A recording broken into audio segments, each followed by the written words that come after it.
I had many. Well, I've got a lot. Oh man, I had a lot of jobs. I was one of those irritating people who spray perfume on you at Bloomingdale's. I was at the hot dog stand at the pool. I waited tables. Worked at 7-Eleven. I was a window dresser in FAO Schwartz, which was an awesome job at Christmas time. And they would put it on me. So I would walk around Bloomingdale's in a bathing suit, and still, ladies would just come up to me and say, which way is the bathroom? I was a stonemason for I don't know, a summer. I wore an offensive shirt one day at somebody's house, and I got fired. Oh Lord, I was like a porter at a Learner's, which I believe is a women's clothing store. Before there were collating copy machines, Xerox machines, I was a collator, and we just walked and took one sheet off the top of each stack for hours and hours. I was an elf at Macy's. That was a little weird. Do you know who I found out also was an elf at Macy's? Christian Borle. What? I waited tables, I filed things. I filed things, grab it.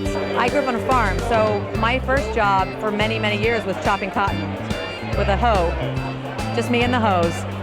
It's a website where people say, will you pick up my dry cleaning or will you mop my floors? I'll give you, $30 to do it. Oh, this is gonna kill you. I actually used to work as Tweety Bird for auto shows and parties. Didn't last very long. It wasn't a great task rabbit. I got roughed up a couple of times. When I was a kid, I had a newspaper route. I worked as a linen porter in the basement of a hotel, which is essentially I counted and organized the dirty towels and sheets of the entire hotel. During the summer holidays, I used to chaperone children to and from their ballet lessons. Let me tell you, people are disgusting, the way that they use their towels. I worked for a phone sex line. One of those 976 things. I drove a forklift for a recycling company. I just kept making up all these different characters. So there was like a character thing.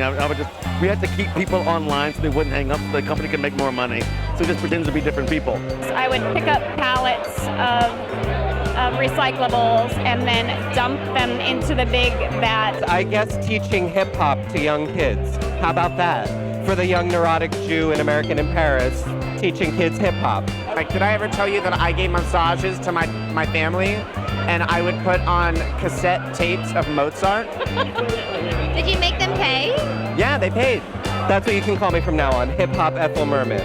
I was a doorman for a department store in my hometown called Jacobson's. In order to kind of cut my teeth on that, they said, you got to go open the door for people. I said, absolutely.